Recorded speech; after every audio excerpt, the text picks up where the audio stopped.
Okay, Coach Barber. So, Dustin, I followed Dustin onto the grounds here at the Air Force Academy, and this is amazing. Yeah. This one of the greatest campuses I've ever seen. Yeah. Unbelievable, Yeah. right? Yeah, it's incredible. You drive up here, you're driving up the North Gate, you got the backdrop of the mountains, Eagles Peak, the chapel, marble buildings.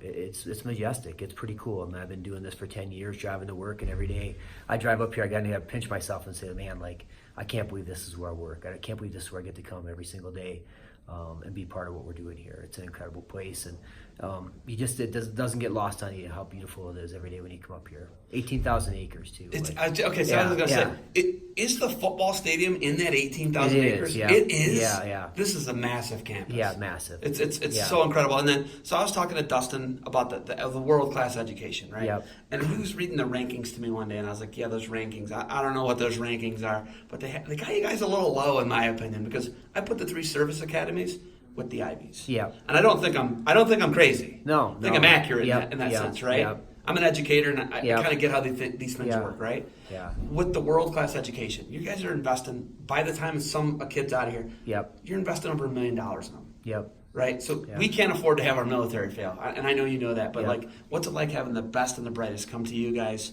and kind of mold them into better men? I think it's just they come to us at such a high level, of human being, that we can just really spend a lot of time focused on wrestling, because we're not dealing with the other stuff that a lot of colleges are dealing with. They're not dealing with, the underage drinking, the drug use, just the stuff that's part of the college experience now, stuff that's prevalent and rampant on college campuses. And they come in, they make good decisions, they're good kids, and they're good students. They have good study habits. They're here for a reason. They know why they're here. Our vetting process to get them here is pretty extreme.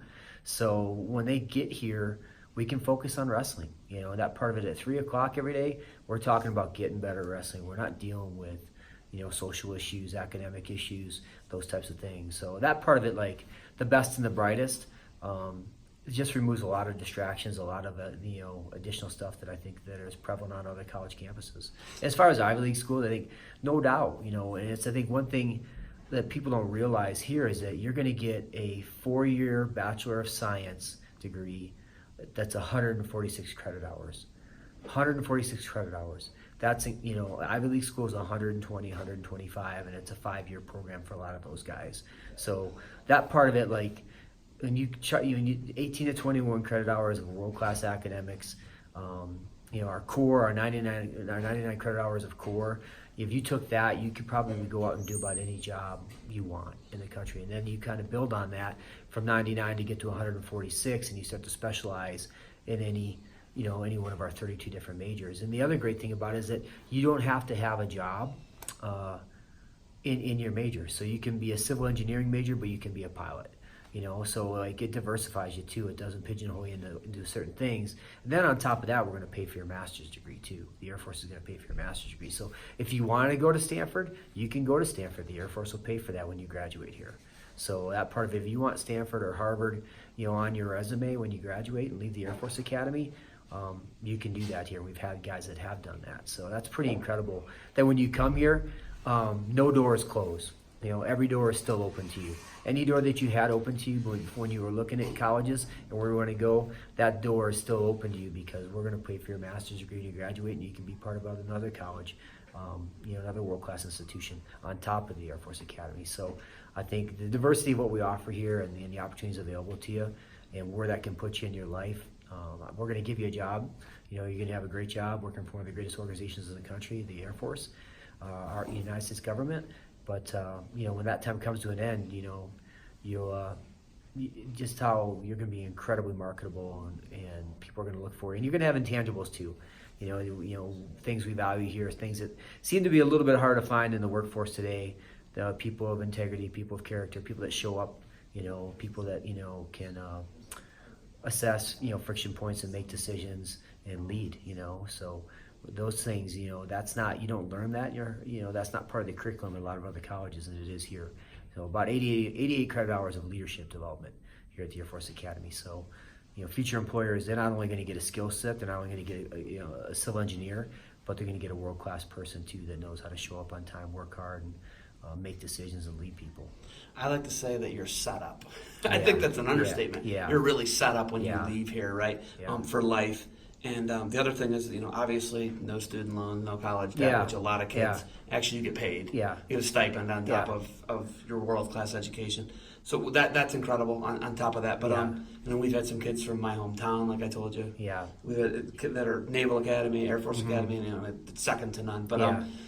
I love, and I'm a huge Ohio homer. Everybody should know that if Yeah. you don't. But your poster, Yeah. right? Your Yeah. poster, this Yeah. year's schedule Yeah. to your NCAA qualifiers, right? Yep. Look at Mossing and McLaughlin, right? Yeah. Two guys that I know from when they're little kids. Yep. So, having guys like that Yeah. to kind of build the road and build this vision that you guys are trying to work towards. What's it like having, and there's other Ohio guys I saw. Yeah. I met one today. Yeah. It's pretty cool, but I know we have a strong wrestling state, but what's it like having guys like that to build and start getting All-Americans and building Yeah. the process that you want? Well, there's no doubt, the easiest way, to be successful in this thing and have All-Americans is find kids that were good in high school. The better athlete that you can recruit out of high school, that comes from a good wrestling background like Ohio, the better chance you're going to have those guys at the NCAA tournament on the podium. There's 4 years to develop them, which isn't very much time, so finding them good is a lot easier than making them good.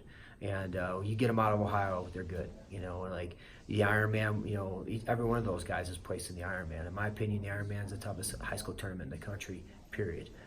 So that's been a huge thing for us. And once we get some people from a certain area, and then they start talking to their friends about what it is and who we are, then they kind of start to recruit themselves. And then we have Chris Howman, who's our recruiting coordinator, does an incredible job. 4 of our last 5 recruiting classes have been ranked in the top 25. And I think that's a huge credit to him. But it's also that you start bringing in the right kids, you start attracting the right kids. And I think that's what we got going on in Ohio, is that, we brought in some good Ohio kids, we brought in the right Ohio kids, and they started attracting other people, like-minded people from the same area.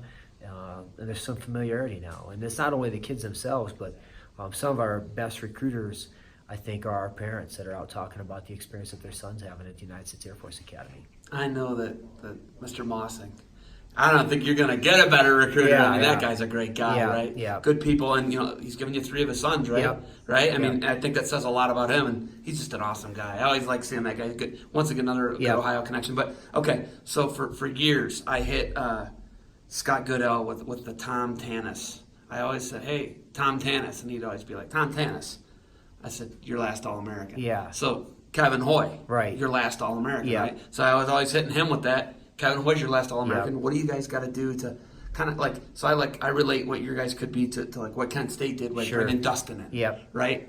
Like who's your Dustin Kilgore? Who's your program changer, and how do you get that? Yeah, I think for us it's quality work over a period of time, and it's like Coach Kit, did an amazing job, did an incredible job. 3/4 of the All-Americans we have here at the program came from Coach Kit, and he did a phenomenal job. And then Coach Bachman came after him, and it took him some time, but he ended up with 3 All-Americans in the same year, and Kevin Hoy in the national finals.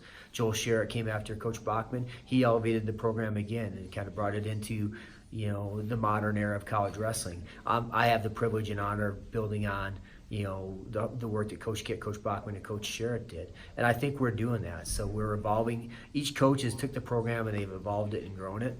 And what you think you're seeing with the Air Force Academy program now is that you're going to see consistency and maximum effort over a period of time is going to transition into guys being on the podium and in that position. I think that part, like what we're doing and how we're training, the commitment in the 4 out of 5 national ranked recruiting classes, there's all this stuff, this culminating stuff, all this stuff that's coming together between recruiting classes, between staff, between RTC, between OTC, between joining the Big 12 conference, wrestling the schedule we wrestle, having guys in Final X. So you're starting to see this. If you're paying attention, you're seeing all these data points that are incrementally climbing up, and are making our program look a lot different than looking like a program should look in this era of RTCs and high level wrestling.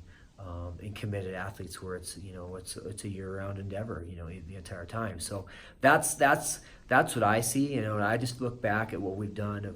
Just last year, if you took last year's training schedule and the people we had around our program and the opportunities we had, and if we can replicate that over the next 3 to 4 years and just grow it a little bit, there's just no question in my mind. I just don't know how we can end up, with guys on the podium.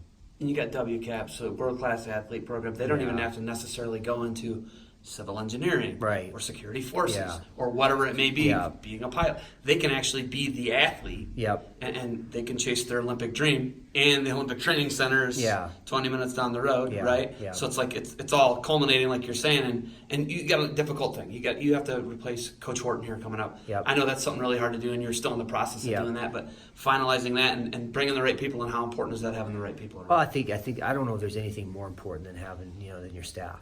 That's the backbone of your program. That's the people that are going to be on the ground every day, that influence the culture, that put the work in. Cadet athletes, they come to the Air Force Academy, they compete, they graduate. It's a 4-year cycle. But your staff, continuity of your staff and what they can do and what they can bring is incredible. And Coach Horton, in his 10 years here, incredible what he did and what he brought to the program, his impact. Awesome, and he's going to be incredibly missed, But he's still available. But he's still available, here. He's not going far. Yeah, he'll be in our combatives program, and we're gonna steal him away and get him in our RTC, and still make sure he's impacting our guys. He's still going to be walking the halls. His office is down the street, it's near the wrestling room, so he'll be interacting with the guys in the team. He'll still be impacting that, and we have some incredible candidates for our job. So when that settles out, and I just know we're going to have an incredible person, kind of continuing the momentum and the good work that Coach Horton did. We're going to just try and build and elevate on what he did and continue to grow the program. But having a great staff it's essential, and the chemistry of that, people that like working together, people that share a common vision, and I think we're getting that, and somebody that, we want to win. We want to win at the highest level, and I think we've attracted that. We need somebody that believes in what we do here and believes in the mission. We're a mission-first program for the Air Force Academy, and I think the person we have has that, and just a passion for helping people achieve their goals and grow, and I think our new coach is they have that. So. All right, Coach. We're going to go look at the team room. We're going to look at, you got this beautiful wrestling room. Yep. You got anything else for me?